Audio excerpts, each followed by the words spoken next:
ஏற்றமிகு பதவிகள் பெற்ற போதும் எளிமையை அணிந்தவர். இளைய தலைமுறையின் ஏற்றமே தன் வாழ்வின் இலக்கென கொண்டவர். படிப்பது சுகமே என முதல் தலைமுறை மாணவர்களை கல்வி மற்றும் கலைகளை நோக்கி ஈர்ப்பவர். மேலே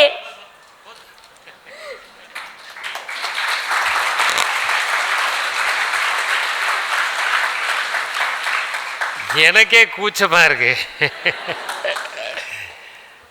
இந்த நிகழ்வில் இந்த அரங்கத்தை வழங்கி இந்த நிகழ்வு சிறப்பாக நடப்பதற்கு உடனடியாக ஒத்துக்கொண்டு தலைமை தாங்கிக் கொண்டிருக்கின்ற ஒரு மதிப்பிற்குரிய மாவட்ட ஆட்சித்தலைவர் அவர்களே, சென்னையிலிருந்து இந்த நிகழ்வுக்காக மட்டுமே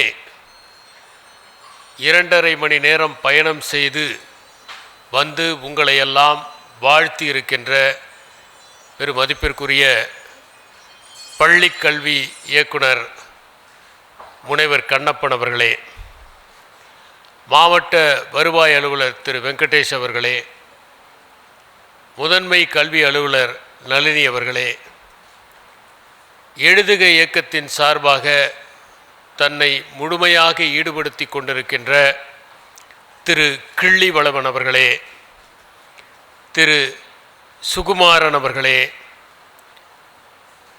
திருமதி லாவண்யா அவர்களே, இந்த பணியில் முதலிலிருந்து ஈடுபட்டு கொண்டிருக்கின்ற திரு பாலச்சந்திர அவர்களே, இங்கே வருகை புரிந்திருக்கின்ற மாவட்ட நூலக அலுவலர் திருமதி கவிதா அவர்களே, நிலவொளி பள்ளியில் படித்து எங்களால் சாதிக்க முடியும் என்பதை தமிழ்நாட்டிற்கே நிரூபித்த துணை காவல் கண்காணிப்பாளர் பயிற்சி திரு இளையராஜா அவர்களே,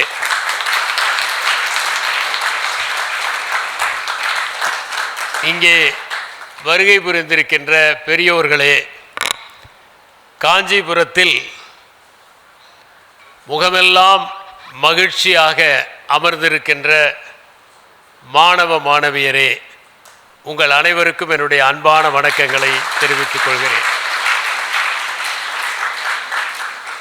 இந்த நிகழ்வுக்காக நான் மாவட்ட ஆட்சித்தலைவர் கலைச்செல்வி அவர்களுக்கு மிகுந்த நன்றிகளை தெரிவித்துக் கொள்ள வேண்டும்.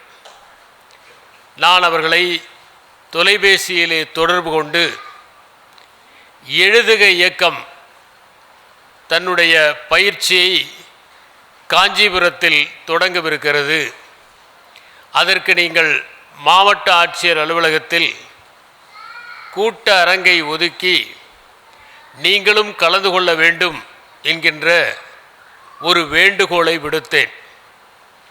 உடனடியாக அதற்கு அவர் ஒப்புதல் கொடுத்து இன்று இவ்வளவு பெரிய அரங்கத்தில், நான் பெருமைக்காக சொல்லவில்லை, தமிழ்நாட்டிலேயே இதுவரை நடந்த பயிற்சிகளில் மிகச்சிறந்த பயிற்சியாக இந்த காஞ்சிபுரம் பயிற்சி தான் அமைந்திருக்கிறது என்பதை பெருமிதத்தோடு அவருக்கு சொல்லி அவருக்கு என்னுடைய மனமார்ந்த நன்றிகளை தெரிவித்துக் கொள்கிறேன். இதற்கு முக்கியமான காரணம் என்னவென்றால் அவர்தான் காரணம் என்பதையும் சொல்ல விரும்புகிறேன். சென்ற முறை வேறு எதற்கோ நான் காஞ்சிபுரத்திற்கு வந்தேன். அப்போது அவர் மரியாதை நிமித்தமாக என்னை சந்தித்த போது, இப்போது மாணவர்கள் வாசிப்பது குறைந்து கொண்டிருக்கிறது, அதற்கு ஏதாவது நாம் செய்ய வேண்டும் என்று தெரிவித்தார். அதை நான் மையமாக வைத்துக்கொண்டு சிந்தித்த போது, இந்து தமிழ் திசை நாளிதழிலிருந்து என்னை வந்து வாசிக்கும் இயக்கத்தை நாங்கள் எங்கு நடத்தலாம் என்று கேட்டார்கள். நான் சொன்னேன், காஞ்சியிலே நடத்துங்கள், மாவட்ட ஆட்சியர் மகிழ்ச்சியாக இதற்கு ஒப்புதல் தருவார், அவரும் கலந்து கொள்வார். மாவட்ட நிர்வாகம் இதுவரை எங்கும் வாசிப்பு இயக்கத்தில் ஈடுபடவில்லை, நீங்கள் தான் அதில் முதலில் ஈடுபடுகிறீர்கள் என்பதை நான் உங்களுக்கு சுட்டி காட்ட விரும்புகிறேன். இந்த சுட்டி காட்டுகிற பழக்கம் இப்போ கண்ணப்பன் பேசி எனக்கு வந்து விட்டது. அதற்கு முன்பால் நான் சுட்டி காட்டியது இல்லை. ஆக இன்று வாசிப்பு இயக்கம் 3:30 மணிக்கு இருக்கிறது. அதற்கும் அவர் வர வேண்டும். இந்த எழுதுக இயக்கத்திற்கும் வருகிறார். அடுத்தது சாலையோர வியாபாரிகள் தங்களுடைய குழந்தைகளுக்கு பரிசுகள் வழங்குகிறார்கள். அந்த நிகழ்ச்சியிலும் கலந்து கொள்கிறார். ஒரு நாள் முழுவதையும் நான் எந்த பணியிலும் இல்லாத நான் ஆக்கிரமிக்கின்ற அளவிற்கு அவர் கொடுத்திருக்கின்ற உரிமைக்கு நான் என்னுடைய நன்றிகளை தெரிவித்துக் கொள்கிறேன். நாம் எல்லோரும் கண்ணப்பரை பற்றி படித்திருப்போம். அந்த கண்ணப்பர் கடவுளுக்கு கண் கொடுத்தார். இந்த கண்ணப்பர் கல்விக்கு கண் கொடுக்கிறார். அந்த கண்ணப்பர் விலங்குகளை வேட்டையாடினார். இந்த கண்ணப்பர் இதயங்களை வேட்டையாடுகிறார். அந்த கண்ணப்பர் மகேசனை நேசித்தார். இந்த கண்ணப்பர் மாணவர்களை நேசிக்கின்றார். இவர் இங்கே 7:45 மணிக்கு வர வேண்டும் என்றால் காஞ்சிபுரத்திலே இவர் 7:30 மணிக்கு காலை சிற்றுண்டியை முடிக்க வேண்டும் என்றால் அங்கே சென்னையிலே 5:30 மணிக்கு கிளம்பி இருக்க வேண்டும். 3:30 மணிக்கு எழுந்து குளித்து தன்னை தயார்படுத்தி கொண்டு இங்கே வருவது என்றால் எவ்வளவு இந்த நிகழ்ச்சிக்காக அவர் மெனக்கட்டிருக்கிறார் என்பதை நாம் புரிந்து கொள்ள முடிகிறது. எனவே எழுதுக இயக்கத்திலிருந்து வந்திருக்கின்ற நீங்கள் அனைவரும் மாவட்ட ஆட்சித்தலைவர் அவர்களுக்கும் பள்ளி கல்வித்துறை இயக்குனர் அவர்களுக்கும் நன்றி தெரிவிக்கும் பொருட்டு ஒரு நிமிடம் எழுந்து பலமாக கைத்தட்டும்படி அன்புடன் கேட்டுக்கொள்கிறேன்.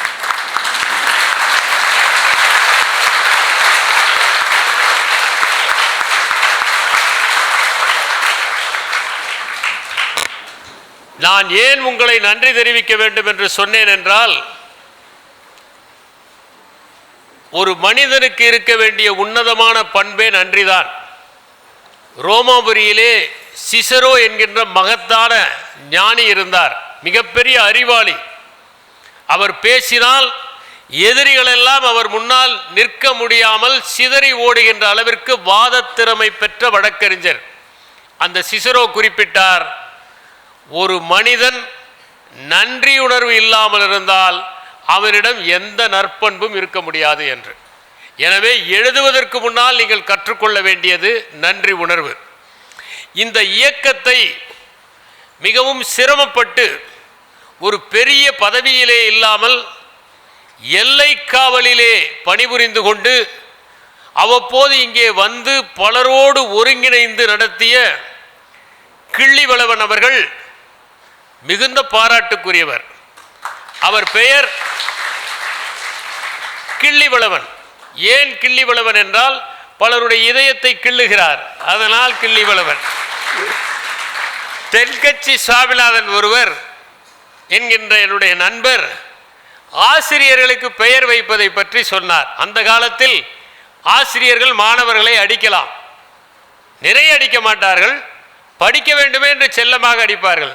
அப்போது மாணவர்கள் எப்படி பெயர் வைப்பார்கள் என்றால், பலமாக கூட்டுபவரை செங்குட்டுவன் என்று பெயர் வைப்பார்கள், மெதுவாக கிள்ளுபவர்களை நலங்கிள்ளி, அதிகமாக கிள்ளுபவர்களை நெடுங்கிள்ளி என்று பெயர் வைப்பார்கள் என்று. அதை போல இவர் கிள்ளிவளவனாக இருப்பதற்கு காரணம், மாணவர்களுடைய இதயத்தை கிள்ளிக்கொண்டே இருக்கிறார். அவர்கள் தூங்கிவிடக்கூடாது என்பதற்காக கிள்ளுகிறார். அவருடைய முயற்சியை பற்றியும் நான் சொல்ல வேண்டும். ஏனென்றால் இந்த இயக்கம் வெற்றி பெற வேண்டும் என்பதில் எங்களுக்குள்ள ஆர்வம் என்னவென்றால், இங்கே சிந்தப்படுகின்ற வியர்வை உங்கள் மீது தெளிக்கப்படுகிற பன்னீராக மாற வேண்டும் என்பதற்காகத்தான். கிள்ளிவளவன் அவர்கள் ஒரு பெரிய பதவியில், அவர் சொன்னால் எல்லோரும் கேட்டுக்கொள்கின்ற பதவியிலே இருப்பவர்கள் அல்ல. அவர் எல்லை காவலிலே பணிபுரிகிறவர். எல்லை காவல் பணி என்பது எவ்வளவு சிரமம் என்றால், துப்பாக்கியை தூக்கி கொண்டு நாட்டின் எல்லையிலே நின்று கொண்டிருக்க வேண்டும். காலையிலே அவர்களுக்கு ஒரு சங்கேத வார்த்தையை சொல்வார்கள். அந்த சங்கேத வார்த்தையை அவர்கள் நினைவில் வைத்துக் கொள்ள வேண்டும். அவர்களை விடுவிப்பதற்காக ஒருவர் மாலையிலே வருவார். அவர் அந்த சங்கேத வார்த்தையை சொல்ல வேண்டும், இவர்கள் அந்த சங்கேத வார்த்தையை சொல்ல வேண்டும். சங்கேத வார்த்தை தினமும் மாறிக்கொண்டே இருக்கும். சங்கேத வார்த்தையை நினைவில் வைத்திருக்காவிட்டால் அவர் இவரை சுட்டு விடுவார் அல்லது இவர் அவரை சுட்டு விடுவார். இவ்வளவு சிரமமான பணியில் சங்கேத வார்த்தையை தான் ஞாபகத்தில் வைத்திருக்க முடியும். ஆனால் அவர் மாணவர்களையும் ஞாபகத்தில் வைத்து செயல்பட்டிருக்கிறார். இந்த இயக்கத்தில் அவர் எவ்வளவு ஒன்றினார் என்றால், என் பணியையே நான் விட்டுவிட்டு மாணவர்களுக்காக வருகிறேன் என்றார். நான் அவரிடம் சொன்னேன், நீங்கள் பணியை விட்டுவிட்டு வருவது பரவாயில்லை, ஆனால் உங்களுக்கு வாழ்வாதாரத்திற்கு போதிய அளவிற்கு மூலாதாரங்கள் இருக்கின்றனவா என்று. அவர் சொன்னார், நான் ஏதாவது சிறு வியாபாரம் செய்து கொள்வேன், ஏனென்றால் இந்த இயக்கத்தோடு நான் ஒன்றிவிட்டேன் என்று சொன்னார். அதை போலவே சுகுமாரன் அவர்கள், இவர்களுக்கெல்லாம் எந்த ஆதாயமும் இல்லை, ஆனால் முழு நேரமும் இதையே பணியாக எடுத்துக்கொண்டு செய்கிறார்கள். லாவண்யா அவர்கள் என்னை திருச்சியிலே சந்தித்தார். அவரெல்லாம் இதுதான் பணி என்று செயல்பட்டு கொண்டிருக்கிறார். பாலச்சந்தர் அவர்கள், அவரும் அவருடைய துணைவியார் அவர்களும் இதிலே முழுமையாக ஈடுபடுகிறார்கள். நான் நினைத்தேன், எனக்கு எப்போதுமே கொஞ்சம் இந்த மாதிரி நிகழ்வுகளில் பேராசை அதிகம். கண்ணகி நகரிலே ஒரு எழுதுகை இயக்கத்தை தொடங்கினால் என்ன? அங்கே மாணவர்கள் பள்ளிக்கூடத்திற்கு போவதே சிரமம். அந்த மாணவர்களை வைத்து ஒரு 50 புத்தகங்கள் வெளியிட்டால் எப்படி இருக்கும் என்று நான் யோசித்தேன். கிள்ளியை தொடர்பு கொண்டேன். சரி என்று சொல்லிவிட்டார். கிள்ளி அவர்களை கையாளுவது என்பது சுள்ளியை கையாளுவது போல சிரமமாக இருக்கும் என்பது எனக்கு தெரியும். ஆனாலும் அவரிடம் சொன்னேன், இப்போது கண்ணகி நகரிலே வாரம் வந்து அவர்களுடைய குழு பயிற்சி தந்து அந்த மாணவர்கள் எழுத தொடங்கியிருக்கிறார்கள். அப்போது அவர்கள் சொன்னார்கள், எங்களுக்கு இந்த மாணவர்களுக்கு நிறைய கற்பனைகள் இருக்கின்றன, ஆனால் அவர்களுக்கு எழுதத்தான் தெரியவில்லை. அவர்களிடம் பல கதைகள் இருக்கின்றன. வறுமையின் கதை, கண்ணீரின் கதை, பெற்றோர் எப்படி தங்களை நடத்துகிறார்கள் என்பதற்கான கதை, ஒற்றை பெற்றோர் படுகிற அவலங்களின் கதை, பக்கத்து வீட்டிலே நிகழ்கின்ற கொடூரங்களின் கதை, இப்படி ஏகப்பட்ட கதைகள் அவர்களிடம் குவிந்து கிடக்கின்றன. ஆனால் எழுதுவதற்கு அவர்களுக்கு பயிற்சி இல்லை. அவர்களுக்கு பயிற்சி கொடுத்து கொண்டிருக்கின்றோம். 34 பேர் இப்போது எழுதுவதற்கு தயாராகிவிட்டார்கள். 50 பேர் ஒரு புத்தகத்தை கண்ணகி நகரிலே கொண்டு வந்தால் அது இமாலய சாதனை. மாவட்ட ஆட்சியர் அவர்கள் பெயர் கலைச்செல்வி. அதனால் அவர்கள் மாணவர்கள் எல்லாம் கலை கேள்விகளில் விற்பனர்களாக இருக்க வேண்டும் என்று விரும்புகிறார். அந்த அடிப்படையில் தான் அவர் இந்த புத்தகங்களை எல்லாம் பார்த்து ஒரு நிமிடம் பெருமிதத்தோடு பார்த்தார். நான் கூட அந்த புத்தகங்களை பலமுறை புரட்டி இருந்தாலும் இப்படி அவையெல்லாம் விரிக்கப்பட்டிருப்பதை பார்த்தபோது அவை எனக்கு புத்தகங்களாக தெரியவில்லை, பட்டாம்பூச்சிகள் சிறகுகளை விரித்து படுத்திருப்பதை போல தெரிந்தது. அழகான தாள்களில் நேர்த்தியாக அவர்கள் எழுதியிருக்கிறார்கள். ஆங்கில மொழியில் கூட எழுதியிருக்கிறார்கள். அவர்கள் தங்கள் கற்பனைகளை எழுதியிருக்கிறார்கள், கடிதங்களை எழுதியிருக்கிறார்கள், கதைகளை எழுதியிருக்கிறார்கள். மாவட்ட ஆட்சித் தலைவர்கள் ஒன்றை சொன்னார்கள், நீங்கள் காட்சியாக பார்க்கிற போது உங்கள் கற்பனை விரிவதற்கான வாய்ப்பே இல்லை. ஆனால் நீங்கள் புத்தகத்தில் படிக்கிற போது அருவி என்று படித்தால் நீங்கள் ஒரு அருவியை கற்பனை செய்வீர்கள். அடர்ந்த காடு என்று படித்தால் ஒரு அடர்ந்த காட்டை நீங்கள் கற்பனை செய்து கொள்வீர்கள். நீங்கள் ஒரு கொடிய மிருகம் என்றால் மிருகத்தை கற்பனை செய்து கொள்வீர்கள். இந்த கற்பனை திறன், காட்சிப்படுத்துகிற திறன் மிகவும் முக்கியம். அது வாசிக்கிற போதுதான் ஒருவர் கைவசப்படும். அதனால்தான் வாசிக்க வேண்டும். எழுதுவதற்கு எது தேவை? எழுதுவதற்கு முதலில் தேவை அடர்ந்த வாசிப்பு, நிறைய வாசிப்பு. பள்ளிக்கல்வி இயக்குனர் அவர்கள் ஒரு அற்புதமான கருத்தை சொன்னார். தொடக்கத்திலே புத்தகங்களை எடுத்தால் சரளமாக வாசிக்க முடியாது. ஒரு பக்கம் படியுங்கள். நாங்கள் எல்லாம் புத்தகம் எழுதுவதற்கு எவ்வளவு சிரமப்பட்டோம் என்பதை நான் இங்கே தெளிவுபடுத்த விரும்புகிறேன். நாங்கள் பள்ளியிலே படிக்கிற போது தினத்தந்தியிலே நகைச்சுவை துணுக்கு வெளியாகும். அதிலே நீங்கள் எழுதி போட்டால் சிறந்த துணுக்குக்கு 5 ரூபாய் பரிசு என்கின்ற ஒரு குறிப்பும் வரும். நாங்கள் எதையாவது எழுதி போட்டு கொண்டே இருப்போம். அஞ்சல் அட்டையை சிரமப்பட்டு வாங்கி அதில் எதையாவது எழுதி போட்டுவிட்டு நம்முடைய நகைச்சுவை வந்திருக்கிறதா என்று அடுத்த நாள் பார்ப்போம். ஒன்றும் வந்ததில்லை. ஏனென்றால் நாங்கள் எழுதியது அவர்கள் கைகளில் போய் சேர்ந்ததா என்பதே தெரியவில்லை. உண்மையான நகைச்சுவை என்றால் நாங்கள் எழுதினோமே அதுதான் நகைச்சுவை, எழுதிய துடுக்கு நகைச்சுவை அல்ல. எழுதி போட்டுக்கொண்டே இருப்போம். காசு கிடைத்தால் அப்போதெல்லாம் 10 பைசா தான் ஒரு அஞ்சல் அட்டை, அதிலே எழுதி போடுவோம், ஒன்றும் வராது. நான் கல்லூரியிலே படிக்கிற போது சில கவிதைகளை எழுதி பல இதழ்களுக்கு அனுப்புவேன். அது எதுவும் வராமலேயே இருந்தது. ஆனால் 3ஆம் ஆண்டு படிக்கிற போது என்னுடைய 1-2 கவிதைகள் வெளிவர ஆரம்பித்தது. அப்போதுதான் என்னுடைய கவிதையை நான் அச்சிலே பார்த்தேன்.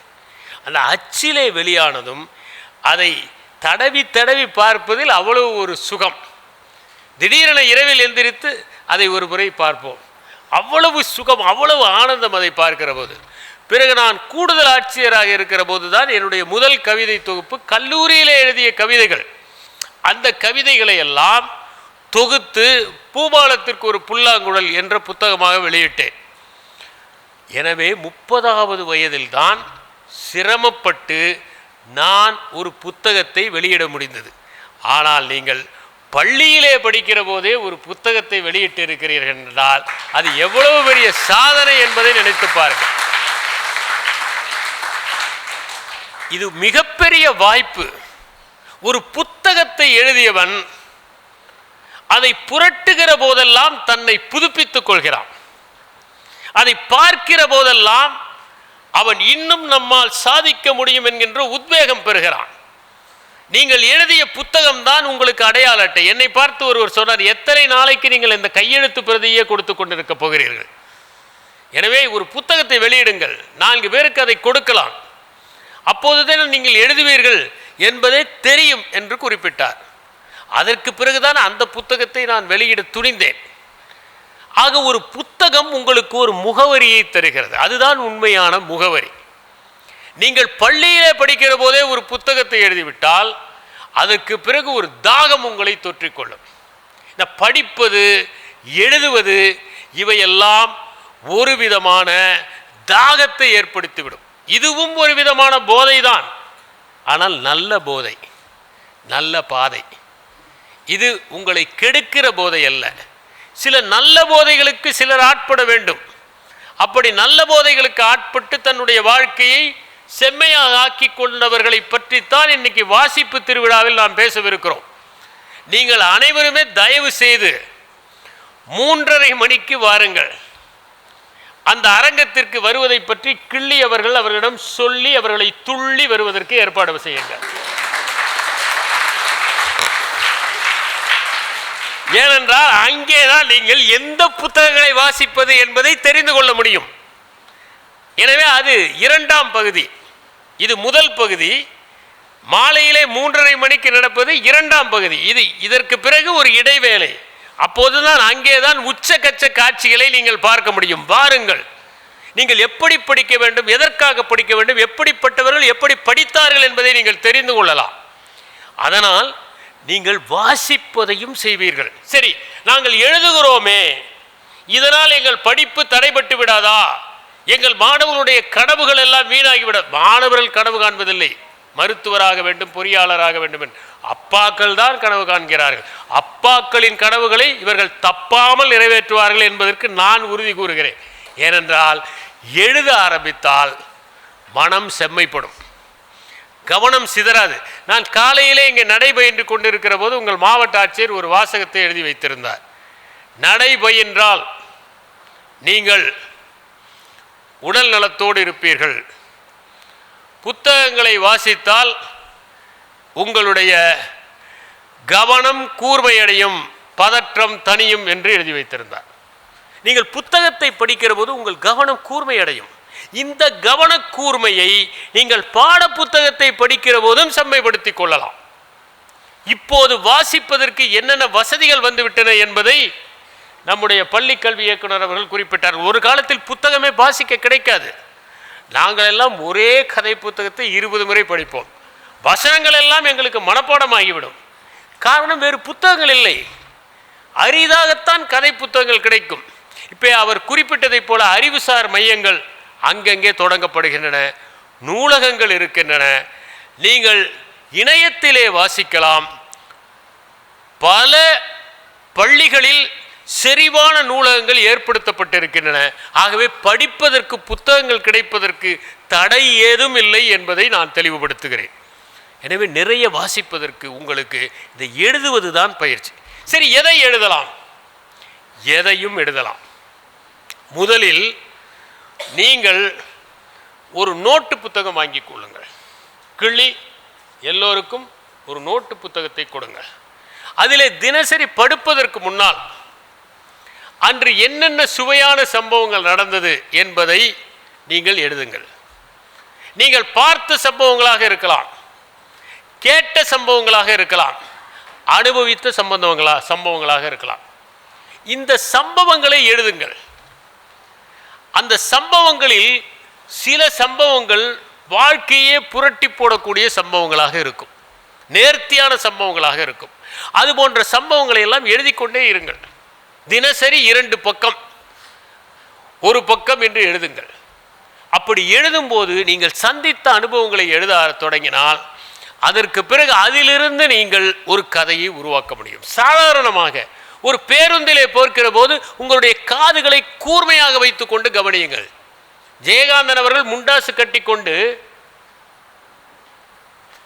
திரையரங்கங்களுக்கு சென்று தரையிலே அமர்ந்து படம் பார்ப்பாராம். எப்படி இந்த மக்கள் பேசி கொண்டிருக்கிறார்கள், என்ன பேசுகிறார்கள், அவர்கள் ரசனை எப்படி இருக்கிறது என்று. அப்படி அவர் ரசனையை பார்த்து தான் நிறைய கதைகள் எழுதினார். சாமானிய மக்களுடைய வாழ்க்கை எப்படி இருக்கிறது, அவர்கள் எவ்வாறு சிந்திக்கிறார்கள், அவருடைய பிரச்சனைகள் என்ன. தகடி சிவசங்கரன் பிள்ளை தோட்டியின் மகன் என்கிற ஒரு புத்தகத்தை எழுதினார். அதை படித்தால் 2 நாள் நமக்கு சோறு தண்ணீர் உள்ளே இறங்காது. அப்படி ஒரு புத்தகத்தை எழுதினார். அவர்களோடு பழக வேண்டும். நான் எல்லைப்படை வீரர்களை பற்றி எழுதியதை பற்றி கிள்ளிவளவன் அவர்கள் தெரிவித்தார். எப்படி எழுதினேன்? நான் இராணுவ முகாம்களுக்கு சென்று 15 நாள் தங்கினேன், அவர்களோடு பழகினேன். சாதாரணமான நிலையிலே இருக்கிறவர்களிடம் கூப்பிட்டு உங்களுக்கு என்ன பிரச்சனை என்று கேட்டேன். அதை வைத்து ஒரு கதை எழுதினேன். ராம்சிங் என்கிற ஒரு கதையை எழுதினேன். ஏனென்றால் நாங்கள் நாகாலாந்திலே ஜக்காமா என்கின்ற இடத்திலே பயிற்சிக்கு சென்றபோது நான் சந்தித்த நபர்தான் ராம்சிங். அவருடைய கதையை வைத்து சற்று கற்பனை கலந்து நான் எழுதினேன். ஆக நீங்கள் பார்க்கிற சம்பவங்கள் எல்லாமே ஒரு சிறுகதையாகும். ஒரு காய் விற்கிற பெண்மணியினுடைய வாழ்க்கையில் பல கதைகள் இருக்கின்றன. தெருவிலே நடந்து போய் கொண்டிருக்கின்ற ஒரு மனிதனுடைய வாழ்க்கையில் பல கதைகள் இருக்கின்றன, நமக்கு தெரியாது. ஒரு தொடுநோயாளியை வைத்துக்கொண்டு ஒரு கதையை எழுதினார். நான் இருக்கிறேன் என்கின்ற ஒரு கதை, ஜெயகாந்தன் எழுதிய கதை. அந்த கதையை நீங்கள் படித்தால் அதற்கு பிறகு தொடுநோயாளிகளை பார்க்கிற போது உங்கள் பார்வையே மாறி போய்விடும். அவர்கள் மீது அவ்வளவு கருணை உங்களுக்கு உதயமாகிவிடும். ஆக படிப்பதும் எழுதுவதும் எதற்காக என்றால் பட்டங்கள் வாங்குவதற்காக அல்ல, உங்களை நீங்களே செதுக்கிக் கொண்டு உயர்ந்த மனிதர்களாக ஆக்கிக் கொள்வதற்காக, மேன்மையான மனிதர்களாக மாற்றிக்கொள்வதற்காக. அந்த மேன்மையான மனிதர்களாக மாறுவதற்கு உங்களுக்கு கிடைத்திருக்கின்ற அரிய வாய்ப்பு தான் இந்த எழுதுக இயக்கம். இவர்கள் நிறைய பயிற்சியை உங்களுக்கு கொடுக்க போகிறார்கள். அரங்கம் நிறைவாக அமைதியான மாணவர்களை பார்ப்பது என்பதே மிக அரிதான நிகழ்வாக தமிழ்நாட்டில் ஆகிவிட்டது. அப்படி ஒரு அதிசயமான ஒரு நிகழ்வை நான் இங்கே பார்த்து கொண்டிருக்கின்றேன். எனவே என்னுடைய உள்ளம் பெருமிதத்தால் துள்ளுகிறது. இங்கே கிள்ளிவளவன் அவர்கள் நிலவொளி பள்ளியிலே படித்த மாணவர்களுக்கு அவர்கள் புத்தகம் எழுதுவதற்கு ஒரு முயற்சியை அவரும் அண்ணலரசு அவர்களும் மோகனவேல் அவர்களும் ஏற்பாடு செய்து கொண்டிருக்கிறார்கள். கூடிய விரைவிலே நிலவொளி பள்ளியில் படித்த மாணவர்கள் புத்தகங்கள் எழுதி அதை வெளியிடுகிற ஒரு நிகழ்ச்சியும் ஏற்படும். நான் மாவட்ட ஆட்சித்தலைவர் அவர்களிடம் ஒரு மனு கொடுக்கிறேன். ஏனென்றால் மாவட்ட ஆட்சித்தலைவரை பார்த்தால் மனு கொடுப்பது தானே நம்முடைய வழக்கம். எப்போதுமே நம்முடைய மக்கள் பெறுநர் முகவரி இல்லாமல் மனுக்களை வைத்திருப்பார்கள். ஊருக்கு யார் வந்தாலும் அந்த மனுவை கொடுத்து விடுவார்கள். அதிலும் விதவிதமான மனுக்களை நான் சந்தித்திருக்கிறேன். ஒரு முறை செருப்பு தன் வரலாறு கூறுதல் என்று ஒரு மனு. அதிலே செருப்பு தன் வரலாறை கூறுகிறது.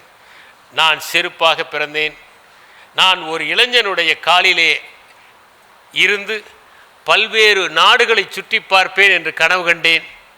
அது நடக்கவில்லை. அல்லது ஒரு மாணவனுடைய கால்களிலே இருந்து தேர்வு அறைக்கு செல்லலாம் என்று கனவு கண்டேன், அதுவும் நடக்கவில்லை. கடைசியில் ஒரு விவசாயியினுடைய காலில் நான் போய் சேர்ந்தேன். அவர் பட்டா கேட்டு வட்டாட்சியர் அலுவலகத்திற்கு நடந்து நடந்து நான் தேய்ந்து போனேன். அதனால் தயவு செய்து இனியும் தேயாமல் இருப்பதற்கு அந்த மாவட்ட ஆட்சியர் மனம் வைத்து வட்டாட்சியருக்கு உத்தரவு பிறக்குமாறு கேட்டுக்கொள்கிறேன் என்று ஒரு மனு. இப்படி ஒரு மனுவை நான் சாராட்சியில் இருக்கிற போது பார்த்து நடுங்கி போய்விட்டேன். உடனே அதற்கு தீர்வு கண்டோம் என்பது வேறு. இப்படி விதவிதமான மனுக்கள். எனவே இந்த மனு சாதாரணமான மனுதான். நாம் ஏன் சிறைச்சாலையில் இருக்கிற அந்த நண்பர்களை வைத்து ஒரு எழுதுகை இயக்கம் நடத்தி அவர்களை வைத்து ஒரு புத்தகம் எழுத வைக்கக்கூடாது என்பதுதான்.